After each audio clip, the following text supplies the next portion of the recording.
Pero dijimos que vamos a pensar en Jesús. Vamos a pensar en Jesús.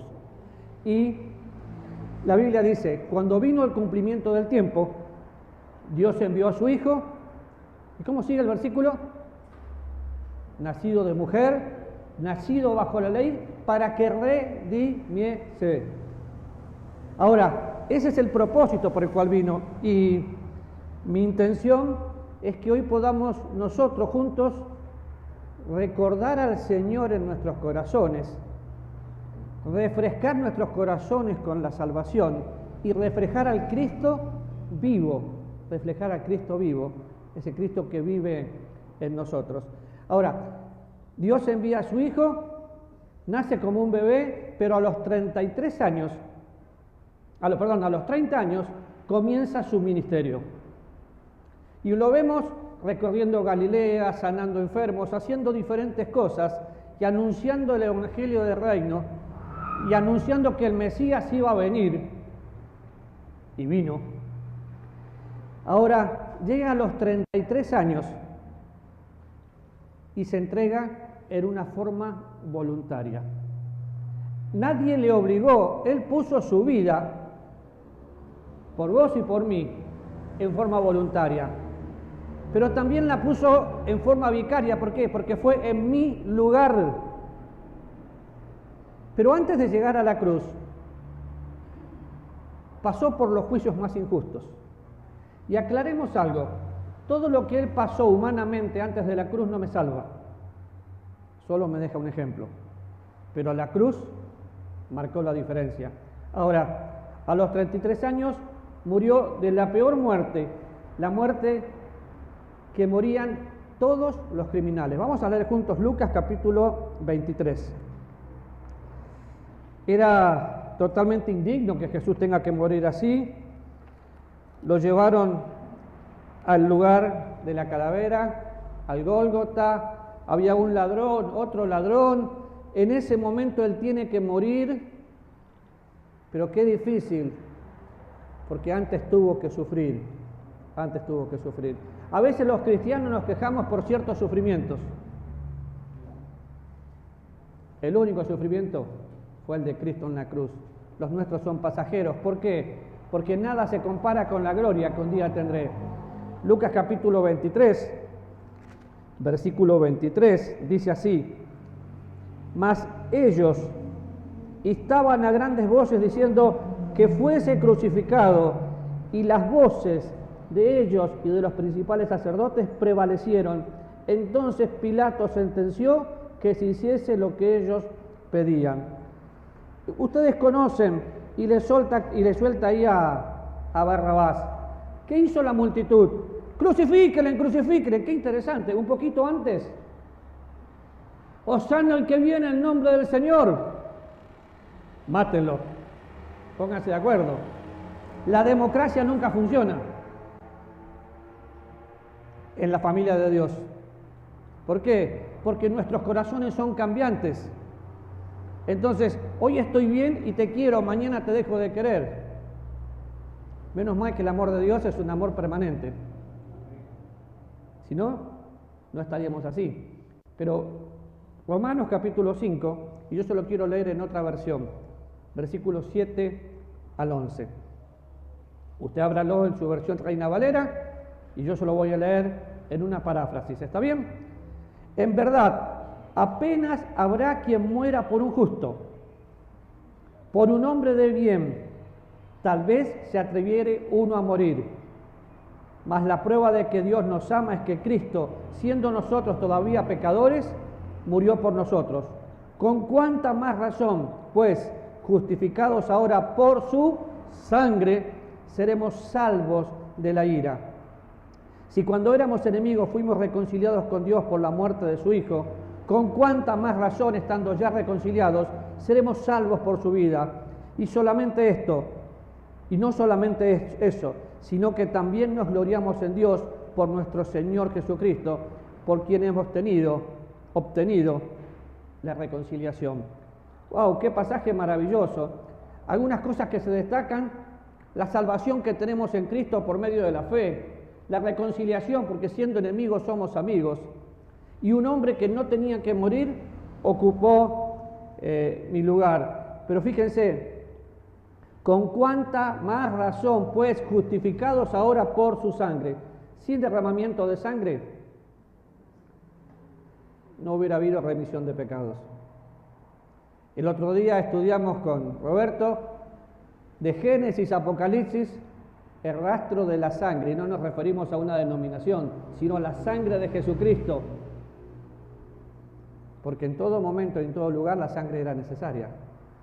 Ahora, cuando vamos mirando la Biblia, no vamos a leer todo, pero cuando miramos el capítulo 22 de Lucas y dice, estaba cerca la fiesta de los panes sin levadura, que se llama la Pascua. Y ahí un cordero tenía que ser sacrificado. Pero el Cordero de Dios que quita el pecado del mundo había venido. Y yo espero que el pensar en Jesús pueda hacernos recordar al Salvador. Qué fácil es decir, soy salvo y si muero voy al cielo. Pero es que la vida cristiana se vive porque no es teología, es experiencia de vida. El Evangelio nos dice que Jesús comenzó aquí, en Lucas 22, a sudar gotas de sangre. Parte de lo que tuvo que pasar fue sudar gotas de sangre. Interesante, Lucas es el único que menciona con tanto detalle este episodio, porque es médico. Ahora, dice que está orando en el Monte de los Olivos, específicamente en el jardín del Getsemaní, y acá no es una condición o un lenguaje poético. Miren conmigo, por favor, algunos versículos.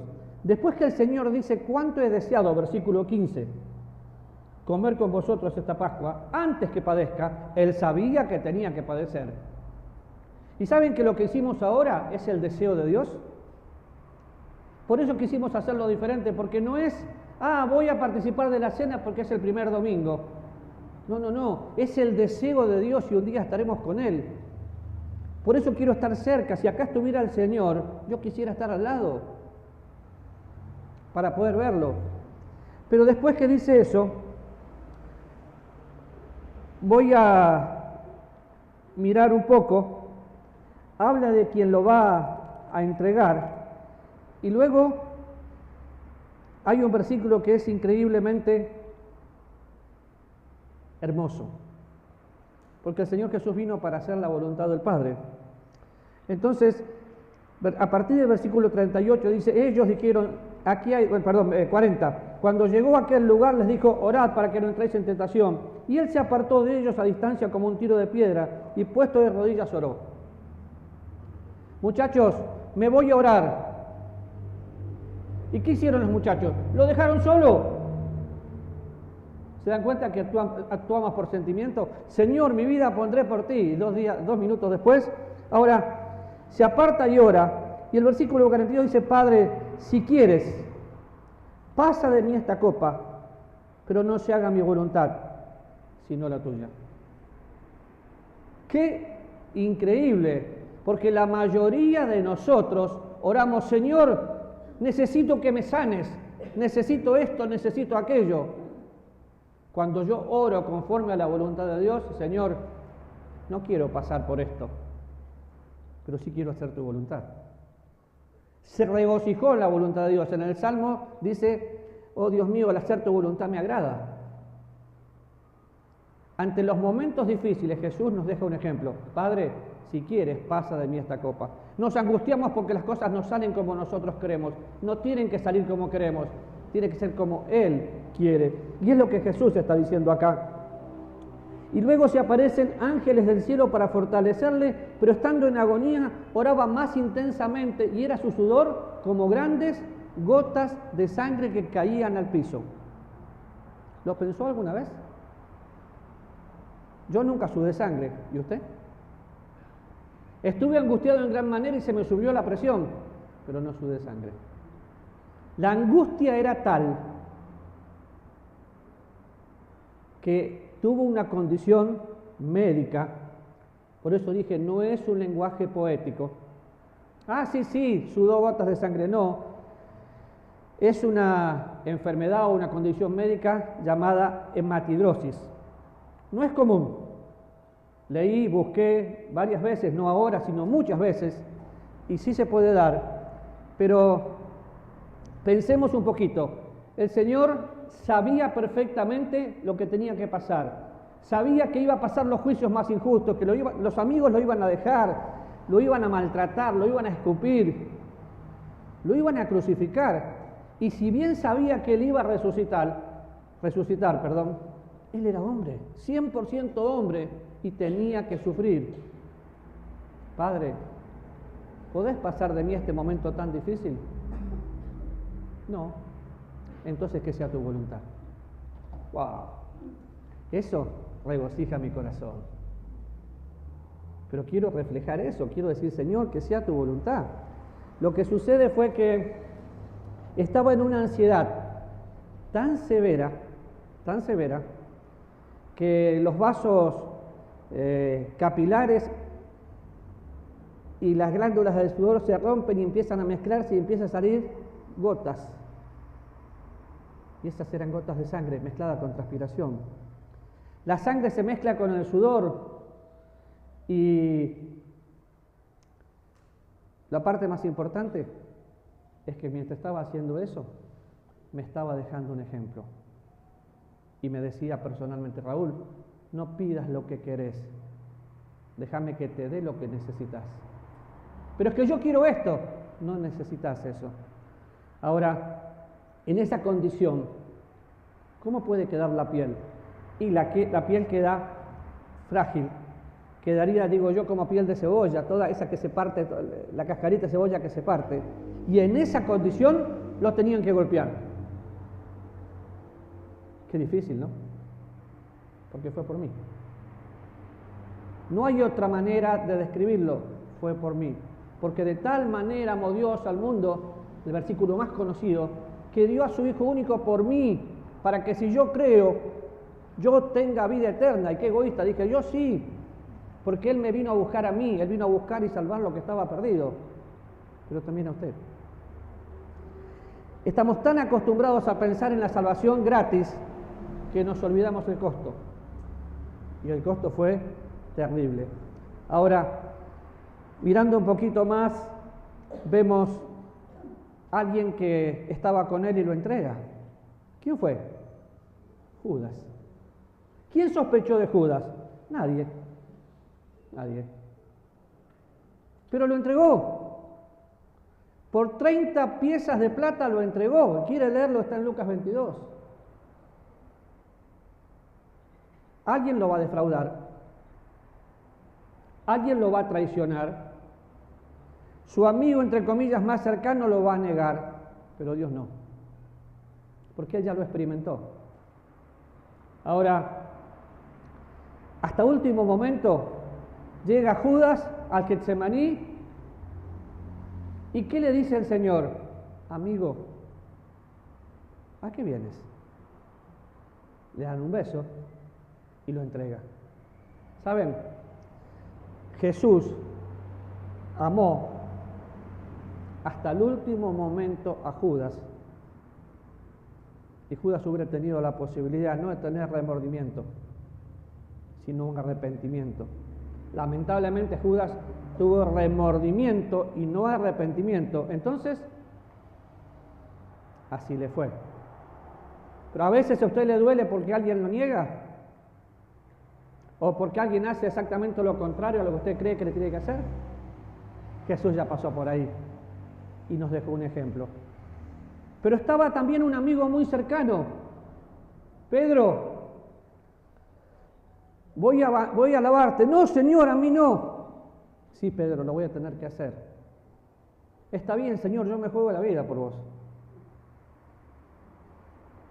Y después Pedro dice, no le conozco, no sé quién es. Hasta que estaban en el patio, Pedro calentándose las manos, y pasa el Señor y lo mira y no quisiera estar en el cuerpo de Pedro y en la mente de Pedro, porque ¿qué sentís después que defraudás a alguien? Culpa. Y Pedro sentía culpa. No podés mirar a los ojos a aquella persona que le fallaste, pero Jesús miró a los ojos a Pedro y le dijo: Pedro, no pasa nada. No lo habló, solo con la mirada lo amó. Y con esa mirada lo perdonó y lo corrigió. Y vemos un Pedro totalmente arrepentido y transformado. Y ustedes conocen todos los sucesos de Pedro después. Pero no importa que lo negó. Ahora, cuando pienso en todo eso, pienso en los juicios que tuvo que pasar. Nosotros no tenemos ni idea lo que era la cultura de esa época y la flagelación, el maltrato que tenían que estar. Jesús estaba totalmente debilitado, emocionalmente, físicamente, y se preparaba para una experiencia espiritual donde su pecado y mi pecado, donde tu pecado y mi pecado iban a ser puestos sobre él en el madero, sobre su cuerpo. Estaba totalmente debilitado, pero se somete igual. ¿No hubiera podido Jesús llamar a una legión de ángeles y que lo fortalezcan y que se acabe todo? Sí, pero porque hizo eso por mí y porque me ama a mí. ¿Por qué no dice en su corazón: lo hizo por mí y me ama a mí? Cuando entendemos que alguien nos ama, no lo queremos defraudar. Ahora, cuando pensamos en el sufrimiento de Jesús y en los látigos, a veces pensamos en la película más cruel que hemos visto, ni siquiera se asemeja a la verdad. ¿Por qué? Porque fue mucho más. La flagelación o los látigos eran 39 latigazos. Vamos a examinarlo. ¡Paf! Clavaban sobre el cuerpo de Jesús y arrancaban la piel que ya venía mal. Fue por mí. Fue por mí. Por eso dije, quiero que recordemos a Jesús, pero quiero que refresquemos en nuestro corazón lo que significa la salvación. Nosotros nos pegamos una lastimadita acá. ¡Ay! No dijo nada. Fue maltratado y no abrió la boca, porque tenía un plan determinado por el Padre para salvarme y un propósito definido que me deja un ejemplo.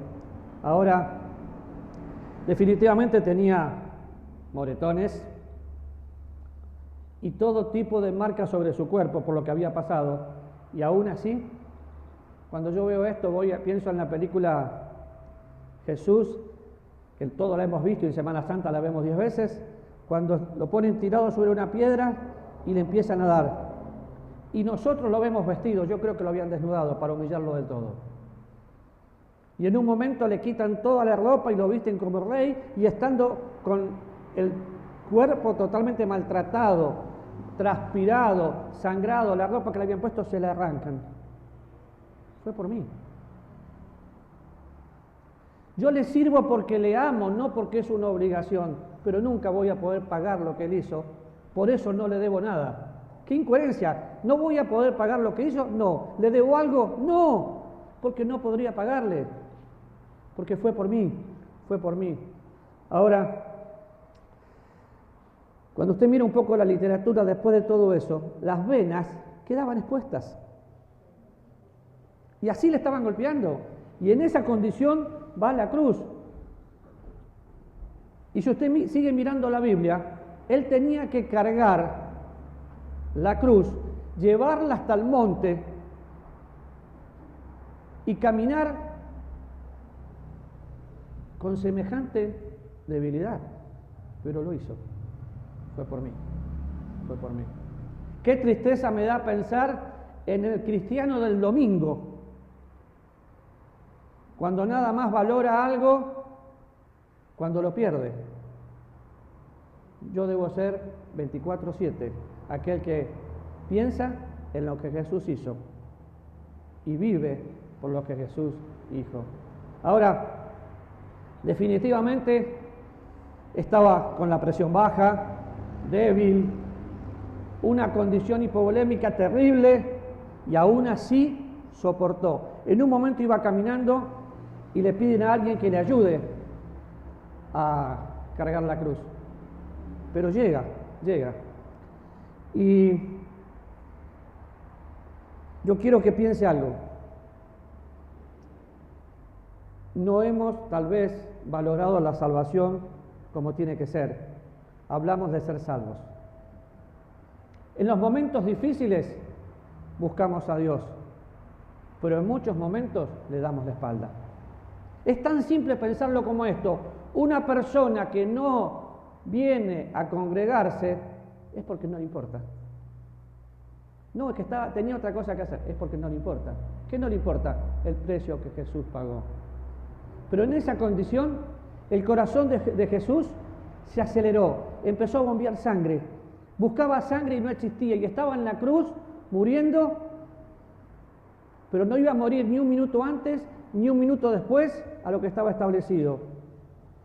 Toda la presión que tenía hacía que su cuerpo empiece a colapsar. Y otra vez, fue por mí. Le fallaban todos los órganos. Entonces empieza a tener sed. Y cuando dijo tengo sed, ¿qué le dieron a beber? ¿Qué le dieron a beber? Vinagre. Para incrementar su sufrimiento. Y yo sé que usted conoce todo lo que estoy diciendo, nada hay nuevo, porque todo está en la Biblia. Pero el tema es recordar lo que Jesús hizo y pensar que fue por mí. Ahora, qué triste es llegar nada más cuando yo tengo la posibilidad de participar de la cena del Señor. No quiero solamente venir para comer el pan o para tomar la copa. Quiero llevar fresco a mi mente el sacrificio de Cristo, su muerte, su resurrección y proclamar su pronta venida.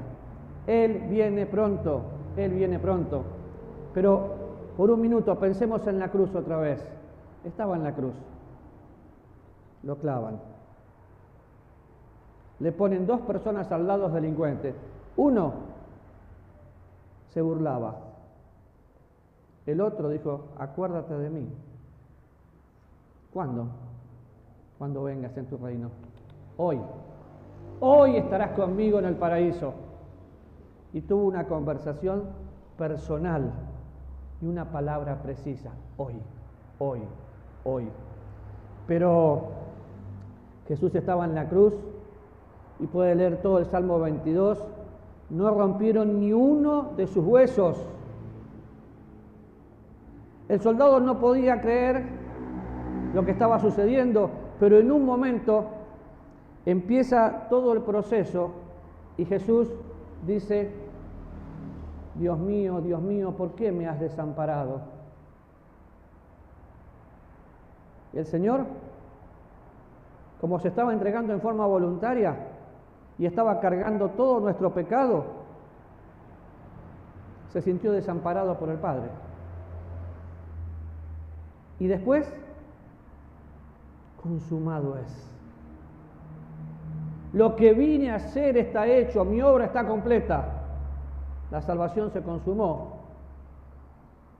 En ese momento usted ha leído en la Biblia todo lo que sucedió, el velo del templo se rasgó, por eso tenemos entrada al lugar santísimo, por eso se acabó la religión y empezó una relación personal con el autor de la vida.